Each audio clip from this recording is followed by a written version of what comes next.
بسم اللہ الرحمن الرحیم، السلام علیکم، صبح بخیر۔ میں ہوں محمد عمر اسلم اور آپ دیکھ رہے ہیں پاکستان ٹیلی ویژن نیوز پر پروگرام جائزہ۔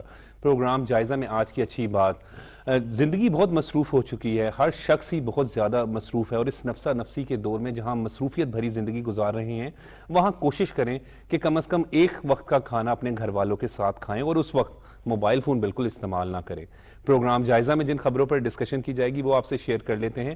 D G I S P R major general Ahmed Sharif Chaudhry نے کہا ہے کہ ثانیہ 9 مئی کو نہ بھلایا جائے گا اور نہ ہی اس میں ملوث افراد کو جو ہے وہ کسی قسم کی رعایت دی جائے گی۔ اس ٹاپک پر ڈسکشن کے لیے اسٹوڈیو میں موجود مہمانوں سے آپ کا تعارف کروا دیں۔ سینئر صحافی تجزیہ کار ضیاء الرحمان صاحب ہمارے ساتھ موجود ہیں۔ ضیاء صاحب آپ کا بہت بہت شکریہ، آپ نے اپنا قیمتی وقت دیا۔ سینئر صحافی تجزیہ کار خالد قیوم صاحب ہمارے ساتھ موجود ہیں۔ خالد قیوم صاحب آپ کا بھی بہت بہت شکریہ۔ سینئر صحافی تجزیہ کار علی مسلم ساہی صاحب ہمارے ساتھ موجود ہیں۔ علی ساہی صاحب آپ کا بھی بہت بہت شکریہ۔ کل کی پریس کانفرنس ضیاء صاحب آپ نے سنی ہوگی، اور جس طریقے سے کہا کہ لیفٹیننٹ جنرل سمیت 3 افسر برطرف کر دیے گئے۔ آپ کیونکہ 9 مئی کا جب یہ سانحہ ہوا تھا تو کور کمانڈر ہاؤس کی کوریج پر بھی وہاں پر اپنے ادارے کی جانب سے موجود تھے، کیا دیکھا تھا وہاں پہ؟ عمر صاحب بہت شکریہ آپ کا اور پی ٹی وی کا مجھے پروگرام میں بلانے پہ۔ جو کل کی پریس کانفرنس کی بات اگر آپ دیکھیں تو جتنے بھی ترقی یافتہ ممالک ہیں وہاں پہ اسی طرح کے ایکشن ہوتے ہیں اگر خواہ کوئی فوجی افسر حاضر سروس ڈیوٹی میں موجود اور وہ کسی بھی قسم کی غفلت کا مرتکب ہو۔ آپ کو یاد ہوگا کہ افغانستان میں چونکہ نیٹو کی فورسز بھی تھی اور امریکن فورسز بھی تھی تو بہت سارے وہاں پہ جو آفسرز تھے ان کو برطرف کیا گیا تھا، ان کے خلاف باقاعدہ محکمانہ کارروائیاں ہوئی تھیں، ایون جنرل لیول کے جو آفسرز تھے ان کے خلاف بھی کارروائیاں ہوئی تھیں۔ جو 9 مئی کا واقعہ تھا، جس وقت ہم وہاں پہنچے رپورٹنگ کے لیے تو پہلے ایک جتھا تھا لوگوں کا جو مال روڈ پہ ایک شاپنگ پلازا ہے دی مال آف لاہور، اس کے بالکل اپوزٹ ایک گیسٹ ہاؤس ہے، پہلے وہ وہاں پہ گھسے ہیں اور انہوں نے وہاں پہ توڑ پھوڑ شروع کی تو پیچھے سے کچھ لوگ آئے ہیں، غالباً 10 سے 13 افراد تھے۔ انہوں نے کہا کہ یہ جنا ہاؤس نہیں ہے، جنا ہاؤس وہ سامنے ہے۔ ٹارگٹ تھا اس کا مطلب ہے ضیاء صاحب؟ میں کچھ یقین سے تو نہیں کہہ سکتا، لیکن ظاہر ہے کچھ لوگ جو ہے جن کو اویئر نہیں ہوگا کہ یہ تو ظاہر ہے پھر تحقیقاتی ایجنسیاں بتائیں گی پلان تھا نہیں تھا، جیسے کل کی پریس کانفرنس میں بھی لگا کہ کیا ہوا۔ تو اس کے بعد وہ وہاں پہ گئے ہیں، وہاں پہ ان کو روکا گیا۔ پھر ایسا ہوا عمر کہ پہلے لوگوں نے باقاعدہ وہاں پہ توڑ پھوڑ شروع کی ہے اور اس کے بعد لوگوں نے چیزیں اٹھانی شروع کر دی ہیں۔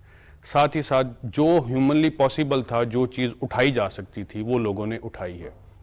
میں نے دیکھا کہ لوگوں کے اندر کی بھوک ہی ختم نہیں ہوئی، یعنی کہ کسی نے پیاز اٹھا لی ہیں، کسی نے سٹرابریز اٹھا لی ہیں، یعنی کہ اب 100 روپے کلو سٹرابری ملتی تھی اس وقت میں، قیمتی اشیاء تو آپ چھوڑ دینا، جبکہ بہت ساری وہاں پہ نادر لوٹ مار تھی۔ تو آپ کی ایک ویڈیو بھی بڑی وائرل ہوئی جس میں وہ ایک مور لے کر جا رہا ہے، جو آپ پھر اس سے کویسچن پوچھ رہے ہیں کہ یہ کیوں لے کر جا رہے ہیں۔ وہ کوئی 2 بھائی تھے وہاں پہ؟ یہ 2 بھائی تھے، دونوں نے ایک مور اٹھائے ہوئے تھے اور ایک بھائی تھوڑا سے فاصلے پہ تھا، جس سے میں نے گفتگو کی جو دوسرا بھائی تھا وہ اس کو بلا رہا تھا، کہہ رہا تھا کہ چھوڑو نہ بات کرو، کہ نہیں آج ہمارا دن ہے، آج انقلاب آ گیا تو ہم بات کر کے ہی جائیں گے۔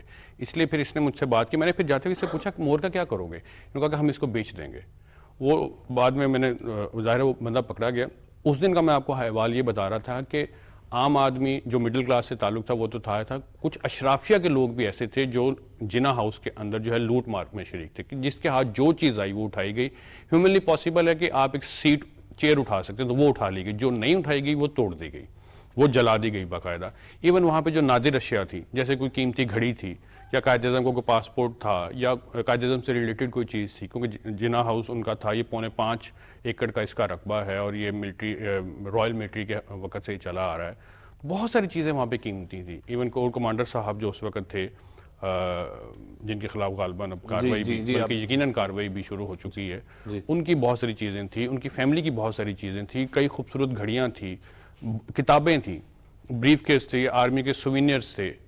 لوگوں نے باقاعدہ یوں لگ رہا تھا کہ جیسے ایک پلانڈ کر کے آئے۔ میں نے کبھی اس طرح کے مناظر زندگی میں نہیں دیکھے، اتنے عرصے سے ہم رپورٹنگ کر رہے ہیں، لیکن لوگوں نے غصہ کرتے ہیں۔ دھرنا تھا 2014 میں، اس سے پہلے بھی یہاں پہ مختلف سیاسی جماعتیں جو ہیں وہ اپنے سیاسی اجتماعات کرتی رہی ہیں، پر جو یہ غصہ تھا نا یہ نہیں کبھی، جس میں لگ رہا تھا کہ جیسے لوگوں کو ایک ابھارا گیا، باقاعدہ ابھارا گیا پلاننگ کے ساتھ۔ تو میں یہ سمجھتا ہوں کہ جو بھی یہ کارروائی ہوئی ہے نا، اس کی باقاعدہ ایک انویسٹیگیشن ہونی چاہیے، جو بھی اس کا ذمہ دار ہے۔ عمر دیکھیں میں آپ کو ایک بات بتاؤں، 9/11 ہوا، وہ یہ پاکستان کا 9/11 تھا۔ 9/11 میں کیا ہوا تھا؟ امریکہ کی 2 چیزیں ہٹ ہوئی تھی، ایک ان کا فائنینشیل ہب اور ایک ان کا آرمی ہب، یعنی کہ پینٹاگون اور وہ ورلڈ ٹریڈ سینٹر. تو امریکہ نے پھر پورے امریکہ میں باقاعدہ انہوں نے ایک سینٹیمنٹ کریٹ کیے تھے اینٹی طالبان. پھر ان کے ساتھ ظاہر نیٹو آئی اور پھر وہ انہوں نے باقاعدہ ان لوگوں کو سزائیں دی. تو ہمارا بھی یہ 9/11 تھا نا. آپ نے کور کمانڈر ہاؤس, جناح ہاؤس جس کو کہا جاتا ہے, وہ GHQ پاکستان کے 14 جو کینٹونمنٹ کے علاقے تھے ان کے اوپر اٹیک ہوا. جی 14 کے 14 میں ایک ہی وقت میں اٹیک ہونا, اور ظاہر ہے وہ ابھی آہستہ آہستہ تفتیش بڑھ رہی ہے. کچھ کے خلاف ملٹری کورٹس میں ٹرائل ہیں, کچھ کے خلاف سول کورٹس میں ٹرائل ہیں. تو یہ بھی پاکستان کا بھی ایک طرح کا 9/11 ہی تھا. نہیں, یہ ٹھیک آپ کہہ رہے ہیں کہ ایک بہت بڑا سانیہ تھا, کیونکہ یہ تو اس طرح کے تو کبھی دشمن نہیں کر سکا. اور اسی وجہ سے اگر دیکھیں تو کل جو ہے وہ لیفٹیننٹ جنرل سمیت 3 آفیسرز کو برطرف کیا گیا, اور جو ہے وہ 7 بریگیڈیئر سمیت 15 افسروں کے خلاف بھی تعدیبی کارروائی جو ہے وہ مکمل کی گئی ہے. عمر, ہم نے اس واقعے کے 2 روز بعد ایک سٹوری کی تھی وائس آف امریکہ نے, جس پہ ہم نے جو فارمر کور کمانڈر صاحبان تھے ہم نے ان سے گفتگو کی تھی. ایک کور کمانڈر صاحب جو تھے وہ بہاولپور کے تھے اور ایک لاہوری کے. انہوں نے جو مجھے کہا سابق ان سے ہم نے گفتگو, ظاہر آن ڈیوٹی حاضر سروس تو گفتگو نہیں کر سکتا. انہوں نے مجھے ہمیں بتایا کہ جو کور کمانڈر ہے اس کے بعد تو عہدہ ہی نہیں نا ہوتا فوج میں, یعنی کہ یہ ایک 3 اسٹار جنرل ہوتا ہے. اس کے بعد تو پھر آپ ایک بڑا عہدہ ہے آرمی چیف کا یا joint chief of staff committee کا. کور کمانڈر کے پاس اتنے اختیارات ہوتے ہیں, اتنے وسائل ہوتے ہیں, اتنے انٹیلیجنس کے وسائل ہوتے ہیں کہ وہ کسی بھی طرح سے یوز کر کے ان کو موب کو روکا جا سکتا تھا. اور ایک فوجیوں کی باقاعدہ ٹریننگ ہوتی ہے ملٹری کاکول اکیڈمی سے لے کے جنرل تک وہ بنے, تو موب کو روکا جا سکتا تھا. پکٹ لگائی جا سکتی تھی جناح ہاؤس سے 1 کلومیٹر بعد یا 2 کلومیٹر بعد, وہاں پہ موب کو انگیج کیا جاتا. یعنی کہ تمام وہ میں باتیں بتا رہا ہوں جو کور کمانڈر صاحبان نے کی. وہاں پہ وہ پکٹس لگاتے, لوگوں کو ایک میدان دے دیتے کہ بھی آپ یہاں پہ آ کے بیٹھ جائیں, اپنا بات یہاں پہ کر لیں. لیکن کچھ ایسے اقدامات ہمیں نظر نہیں آئے بقول ان کور کمانڈر صاحبان کے کہ ان کے پاس اتنے اختیارات تھے کہ وہ پولیس کا استعمال کرتے پہلے نمبر پر. دوسرے نمبر پہ اینٹی رائٹ فورس ہی جو ہے آرمی کی, وہ یا رینجرز کا استعمال کر سکتے تھے.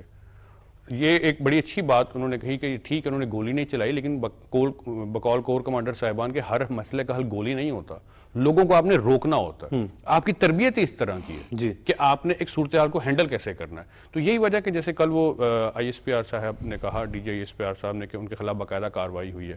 تو وہ جو 2 کور کمانڈر صاحبان تھے جو ہماری سٹوری میں تھے, تو ان کا یہ کہنا تھا کہ اتنے ہی وسائل ہونے کے باوجود لگ یہ رہا تھا کہ جیسے کہیں پہ کوئی لوپ ہول ہے, کہیں پہ جو معلومات کا تبادلہ نہیں ہوا, انفارمیشن شیئرنگ جس کو کہتے ہیں, نہ پولیس کے ساتھ ہوا نہ اپنے گیریزن میں ہوا.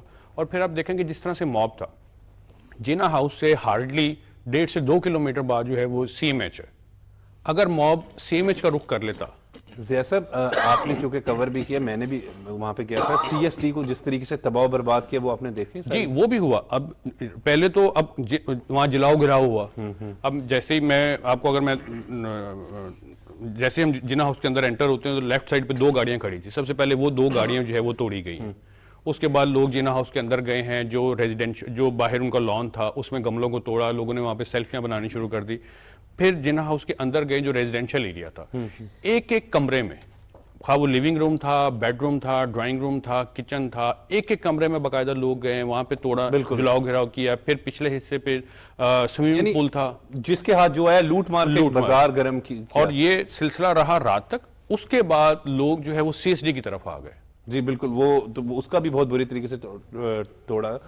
خالد قیوم صاحب کیا کہیں گے اس اہم کل جو ڈیولپمنٹ ہوئی ہے؟ دیکھیے, کل جو DG ISPR کی پریس کانفرنس ہوئی ہے, میں سمجھتا ہوں کہ اس میں انتہائی سخت پیغام جو ہے وہ سانیہ 9 مئی کے ملزمان کو اور سانیہ 9 مئی کے جو ذمہ داران ہیں, اور خاص طور پر جو ماسٹر مائنڈ ہیں جن کے بارے میں جو ہے وہ واضح طور پر کہا گیا ہے کہ اس 9 مئی کے سانے کے ذمہ دار جو ماسٹر مائنڈ ہیں اور جو منصوبہ ساز ہیں اور جو سہولت کار ہیں, ان کو جو ہے وہ نہ صرف ایکسپوز کیا جائے گا, بے نقاب کیا جائے گا, بلکہ انہیں کیفر کرتار تک پہنچایا جائے گا. انہیں آئین اور قانون کے تحت سزائیں دی جائیں گی. اور یہاں تک بھی کہا گیا کہ اس سانحے میں ملوث کسی بھی شخص کو, کسی بھی فرد کو سپیر نہیں کیا جائے گا, معاف نہیں کیا جائے گا. اس کی ایگزامپل سیٹ کی ہے کل. ہاں, تو اس حوالے سے میں سمجھتا ہوں کہ یہ بڑا ہی سخت جو ہے وہ میسیج تھا, پیغام تھا.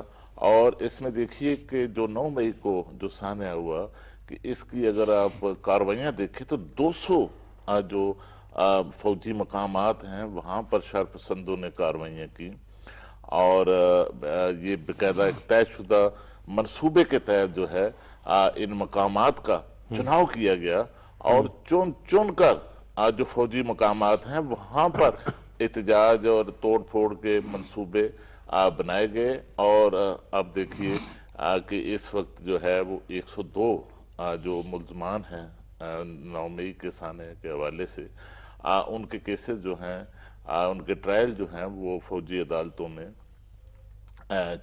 چل رہے ہیں، اور اس کے ساتھ جو ہے 17 جو ملٹری کورٹس ہیں وہ نئی ملٹری کورٹس نہیں بنائی گئی، بلکہ پہلے سے ہی یہ عدالتیں جو تھی، فوجی عدالتیں جو تھی وہ فعال تھی، اور اس کے تحت دیکھیے یہ سارا کچھ جو ہے ایک سازش کے تحت ہوا، اور اس سازش کے جو تانے بانے ہیں وہ پاکستان کے صرف اندر نہیں باہر تک، بین الاقوامی سطح تک جو ہے وہ ملتے ہیں۔ میں سمجھتا ہوں کہ سابق وزیر اعظم اور پی ٹی آئی کے سربراہ نے ان واقعات سے اپنا نقصان تو کیا ہے، اپنا سیاسی نقصان بھی کیا ہے، لیکن بدقسمتی سے اپنی پارٹی کا بھی بہت بڑا جو ہے وہ بالکل، نقصان وہ اور کر گئے۔ اس میں اسی وجہ سے کئی پریس کانفرنس کر کے ان کے جو ہیں عہدیدار بھی چھوڑ کے جانے۔ علی سعید صاحب، آپ بھی کوریج کرتے رہے 9 مئی کے اس سانحے کی، بڑا افسوسناک واقعہ تھا، اور کل جو ہے وہ ایکشن بھی لے لیا گیا D G I S P R کی، جس طرح پریس کانفرنس میں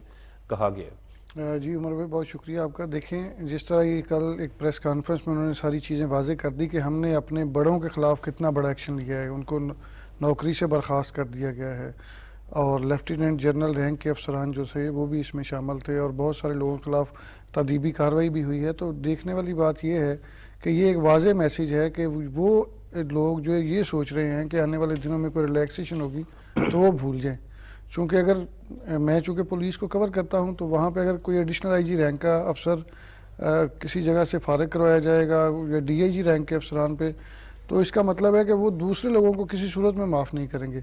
اور اس میں تو جو 9 مئی کے حوالے سے بات کی جائے، اس سے پہلے جو ایک جب ڈی آئی جی اسلام آباد سے آئے تھے شہزاد بخاری، اور وہ اس پہ جب انہوں نے بڑا شور شرابہ کیا، ہلہ گلا کیا، سڑکیں بلاک کر دیں، سارا نظام درم برم کر دیا، تو اس وقت بھی میں یہ دیکھ رہا تھا جب میں کور کر رہا تھا کہ پولیس کی گاڑی، پبلک کو وہ کچھ نہیں کہہ رہے تھے، پولیس کی گاڑی پہ ہلکا پھلکا پتھراؤ کرتے تھے، اور جیسے ہی رینجرز کی گاڑی آتی تھی تو بالکل ایسے لگتا تھا کہ کسی دشمن ملک کی گاڑی آئی ہے یا کسی دشمن ملک کی فورس ہے، یعنی اس پہ ابھارا جاتا تھا، ایک planning آپ اس طرح اٹیک کیا جاتا تھا، ڈنڈے برسائے جاتے تھے، اور اس پہ الفاظ اس طرح کسے جاتے تھے کہ جیسے کسی دشمن ملک کی فورس ہے۔ تو یہ باقاعدہ طور پہ پلاننگ کے ساتھ کیا گیا، اور 9 مئی کے واقعے میں جس طرح ہوا وہ آپ نے بھی دیکھا، میں نے بھی دیکھا، اور میں جو اس میں اب تک جتنی بھی کوریج کی ہے اس میں یہ دیکھا ہے کہ 1 یا 2 گھنٹے کے اندر اندر یہ تمام جو مختلف فوجی مقامات پہ حملے ہوئے، یہ 1 یا 2 گھنٹے کے اندر اس اندر کا تو مطلب یہی، جس طرح سیاست صاحب بھی بات کر رہے تھے، خالد قیوم صاحب بھی، کہ یہ پلاننگ ہے۔ یہ بقا یہی تو اس کو بتانا، 170 کے قریب جو واٹس ایپ گروپس ہیں، وہ جو لوگ گرفتار ہوئے ان کے موبائل سے سامنے آئے، اور ان میں باقاعدہ طور پہ ان کی چیٹ تھی، ان کو ڈائریکشن دی جا رہی تھی کہ آپ نے فلاں فلاں جگہ پہ جا کے اٹیک کرنے ہیں۔ ان کی کتنی ساری کالز ہیں جو ان کے اعلیٰ عہدیداران ہیں ان کی اور کارکنان کے درمیان، اور پھر ایک بڑا گروپ تھا جو ریڈ لائن تھا، اس کے بعد وہ چھوٹے چھوٹے گروپ تھے جس میں سب کو بتایا گیا تھا کہ اگر کوئی اس طرح کا کام ہوتا ہے تو کہاں کہاں جا کے آپ نے احتجاج کرنا ہے، کہاں اکٹھے ہونا ہے۔ تو یہ ساری چیزیں واضح ہیں۔ پھر اس کے بعد جس طرح انہوں نے اپنی پارٹی کو چھوڑا، پی ٹی آئی کے چیئرمین نے جس طرح اپنے لوگوں کے ساتھ بالکل ایسا رویہ رکھا ہوا ہے کہ وہ ان کے ہے ہی نہیں، حالانکہ وہ ان کے کہنے پہ سارا کچھ کرتے رہے ہیں، اور جو کچھ کیا انتہائی شرمناک ہے۔ آپ نے برتن تک نہیں چھوڑے، سبزیاں اٹھا کے لے آئے ہیں، اور پھر اس طرح شو کر رہے ہیں، کہتے ہیں کہ وہاں پہ سبزیاں، اسٹرابری تک بالکل ہر وہ چیز، تک اٹھا کے وہ تو پھر ویڈیوز بھی آئیں، اور جس طرح لوگوں نے وہ وہاں پہ مذاق اڑائے، تو اس طرح یہ دیکھیں یہ صبر کا مظاہرہ کیا گیا ہے۔ آپ یہ مت سمجھیں کہ چونکہ میں نے وہ ساری ویڈیوز دیکھی ہیں اور میں نے وہ تب بھی کور بھی کیا ہے، کوئی اتنی بڑی تعداد نہیں تھی لوگوں کی جو لبرٹی سے چل کے کینٹ تک پہنچی تھی، اس کو روکا نہیں جا سکتا۔ جتنی پولیس فورس ہے وہ باقاعدہ طور پہ اگر کام کرتی، وہ روکنا چاہتی تو روک سکتی تھی۔ جس طرح زیاد صاحب بتا رہے ہیں کہ فوج کی اپنی اینٹی رائٹ فورس جو ہے وہ کسی جگہ پہ بھی انگیج کرتی تو کوئی مشکل کام نہیں تھا، لیکن کسی نے توقع ہی نہیں کی تھی کہ یہ اس طرح جا کے وہاں پہ اٹیک کریں گے، گراؤ جلا کریں گے، آگ لگائیں گے، اور آگ لگانے کے بعد وہاں پہ یونیفارم جو ہے اس کو سر عام لا کے تو اس کی تذلیل کریں گے، تو پھر اس کے کانسیکوینسز تو آئیں گے نا۔ یہ کیسے ہو سکتا ہے کہ آپ اپنے ملک کے سب سے بڑے ادارے کے خلاف اس طرح کھڑے ہو جائیں کہ ان کے گھروں میں جا کے اٹیک کریں اور آپ کو کوئی سزا نہ ملے؟ پھر آپ کو یہ بھی بڑے پریشانی ہے کہ گرفتاریوں کیوں ہو رہی ہیں، اور اب تک جتنی گرفتاریاں ہوئی ہیں، ظاہر ہے پولیس میں اب کانسٹیبل سے لے کے ڈی آئی جی رینک یا آئی جی خود اس چیز میں مکمل طور پہ انوالو ہیں، وہ چیزوں کو دیکھ رہے ہیں، لیکن جس طرح کانسٹیبل اگر کسی جگہ پہ خرابی کر رہا ہے یا چھوٹے رینک کا افسر خرابی کر رہا ہے وہ اپنی جگہ پہ، لیکن 90% ایسی گرفتاریاں ہوئی ہیں جو لوگ جن کی جیو فینسنگ ہے، جن کی ویڈیوز ہیں، جن کی کال پوری ایک ٹریل ہے، تو وہ ساری چیزوں کو مد نظر رکھ کے گرفتاریاں عمل میں لائی جا رہی ہیں۔ اس میں اب تک تقریباً کوئی 1100 کے قریب ایسے لوگ ہیں جو جیلوں میں موجود ہیں۔ جو مختلف کیسز میں دوبارہ گرفتاریاں ہوئی ہیں وہ بھی ایک تقریباً 100-150 کے قریب لوگ ہیں جو مختلف لبرٹی والے گلبرگ والے کیس میں بھی تھے، سرور روڈ والے کیس میں بھی تھے اور دیگر کیسز۔ اوور آل پنجاب میں کتنے ٹوٹل؟ اوور آل تقریباً کوئی 34,000 کے قریب جو تھے وہ نامعلوم اور نامزد لوگ ہیں جو مقدمات میں تھے، اور اس میں اب تک میرا خیال ہے گرفتاری ہیں 6,500-7,000 کے قریب، 7,000 7,000 کے قریب۔ تو اس میں اب دیکھیں سب سے بڑا چیلنج جو پولیس کے لیے ہوگا کہ اس کو کس طرح کیس کو لے کے چلنا ہے، چلان کس طرح کا بنایا جائے گا، سزائیں کس طرح کی ہوں گی، اور پھر ملٹری کورٹس میں کون سے لوگ جا رہے ہیں پنجاب میں۔ آگے پراسیکیوشن جو ہے وہ زیادہ اہم ہوگی عدالت کے اندر، پراسیکیوشن کا عمل جو ہے وہ بڑا سخت ہوگا، ہونا بھی چاہیے، ان کو چیزوں کو مانیٹر کرنا چاہیے، لیکن یہ لوگ جو ہیں یہ نشان عبرت بنیں گے تو آئندہ آنے والی نسل کے لیے ایک میسیج ہوگا کہ یہ تمام ادارے ہمارے ہیں، کوئی کسی کے خلاف اس لیول پہ جا کے۔ ایک وقت تھا جب آپ کہتے تھے کہ یہ ان کے خلاف بات کرنا بھی جرم ہے، اور تقریباً 1.5 سال کا عرصہ گزرا ہے، آپ اقتدار سے ہٹے ہیں تو آپ کہتے ہیں کہ یہ سارے ادارہ ہی خراب ہے، اس میں لوگ ٹھیک ہی نہیں ہیں۔ تو خدا را ان چیزوں کو دیکھیں۔ جس طرح 170 واٹس ایپ گروپ کا آپ بتا رہے ہیں تو یہ تو سائز سب کلیئر ہے کہ پھر میں نے بالکل باقاعدہ پلاننگ کے ساتھ تھا نا، وہ آپ نے دیکھا بھی تھا، یاسمین راشد کی ویڈیو بھی آئی تھی کہ یہاں پہ نہیں جانا، ہم نے کور کمانڈر ہاؤس جانا ہے۔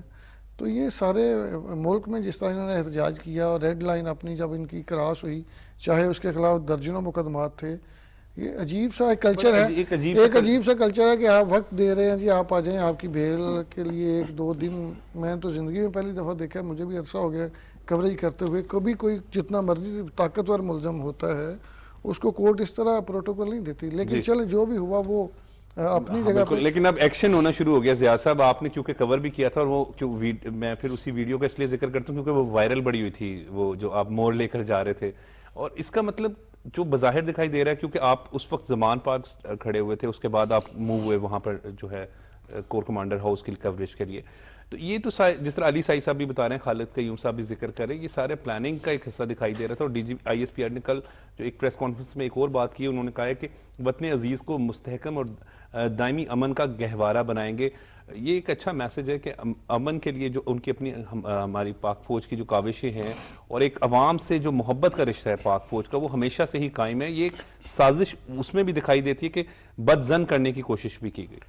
سب سے پہلے تو شاہی صاحب نے بڑے اچھے اعداد و شمار دیے، ظاہر ہے یہ تحقیقاتی صحافی ہیں اور جیسے ہمیں بھی یہ معلوم پڑا اتنے لوگ گرفتار ہیں۔ جو 2 باتیں جی عمر دیکھیں، ایک تو جس ویڈیو کا آپ ذکر کر رہے ہیں نا، وہ کوئی خوشی سے بتانے والی بات نہیں ہے۔ اگر آپ دیکھیں نا کہ وہ انٹرنیشنل میڈیا تک پہ چلی ہے، تو پاکستان کا ایک برا امیج کیا، بیڈ امپیکٹ کیا ہے کہ یہ لوگ کس طرح کے ہیں کہ اپنے ہی ریاستی اداروں، اپنے ہی سرکاری امارات کے ساتھ وہ کیا کرتے ہیں، یعنی کہ آپ بڑے جو میڈیا ہاؤسز تھے انٹرنیشنلی اس پہ وہ چلتی رہی ہیں۔ اور دوسری بات جو آپ نے ذکر کیا ہے، دنیا بھر کی افواج طاقتور ہوتی ہیں اپنی عوام سے۔ جب عوام پیچھے نہیں کھڑی ہوگی تو آپ کے پاس جتنی مرضی ایٹمی صلاحیت ہو تو آپ کی فوج جو ہے وہ ناکام ہے۔ آپ انگلینڈ میں واقعات دیکھ لیں جو ہوئے تھے 2007 میں، پھر 2011 میں، اسی طرح سے کیپٹل ہل پہ جو ہوا، یا فرانس میں بھی جہاں پہ بھی احتجاج ہوتے ہیں، تو جو لوگ غلط کام کرتے ہیں ان کے خلاف باقاعدہ کارروائی ہوتی ہے۔ مجھے یہ بات اچھی لگی ہے کہ پہلی مرتبہ اگر پاکستان میں اس طرح کی کوئی کارروائی ہو رہی ہے تو باقاعدہ لوگوں کو ٹریس کیا جا رہا ہے۔ جیسے اگر صاحب صاحب بتا رہے تھے کہ more than 34,000 people, and according to my information 3,400 plus